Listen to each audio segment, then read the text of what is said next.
Lord of the Rings acclaimed prequel series Rings of Power came to an end in September 2022 with major twists to the epic storyline.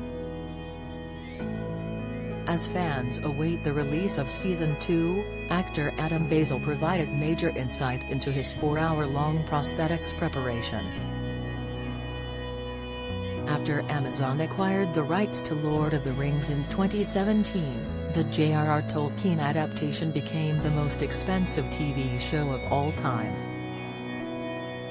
As fans eagerly anticipated its release, the double-episode premiere debuted with a whopping $25 million in just 24 hours.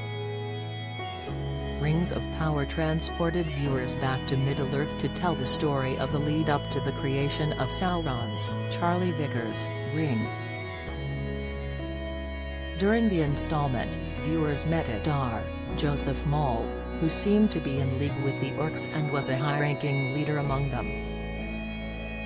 The monstrous orcs were creepier than any of its previous depictions as they were detailed with crooked, blackened teeth, pointy ears and gnarly skin. Express.co.uk also learned the creation of the race of humanoid creatures was also a time-consuming process.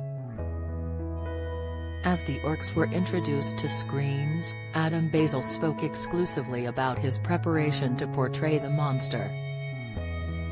He revealed, "I'm playing an orc in Lord of the Rings. That's 4 hours of prosthetics. You get there about 2 a.m. to 3 a.m. and you get in the chair for about 4 or 5 hours before you get to set." Adam explained, "You have the colored lenses and the jagged teeth put in your mouth and off you go to set at about 9 a.m.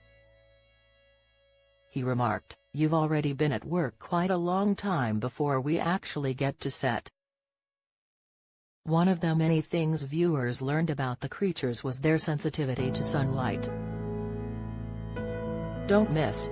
Coronation Street's Stephen Reed's lies exposed as Carla returns. Latest, the Rings of Power fans ecstatic as Game of Thrones star joins series, reaction, Dungeons & Dragons movie review, Marvel meets Lord of the Rings, review. Viewers will recall when Arondir, Ishmael Cruz Cordova, and his friends were taken prisoner and put to work to help dig the tunnel with the orcs turning violent when they tried to escape. In a deadly fight between the elves and the orcs, Arondir was heard telling his friends to force the evil creatures out into the light. When he managed to drag one orc out of the darkness and into direct sunlight, the creature began screaming in pain and with its skin seemingly burning against the heat of the sun. As they lived underground, the orcs grew accustomed to a life without light and eventually evolved into subterranean creatures. As a result, any contact with light proved harmful to orcs as they thrived underground in caves and pits. However, in the film trilogy, some orcs were able to move about in sunlight during the day but their powers were diminished. The orcs will likely make a return to screens with the renewal of the Lord of the Rings spin-off. Season 2 was confirmed and the blockbuster fantasy series is expected to return to screens in 2024. Lord of the Rings, Rings of Power is available to stream on Prime Videos.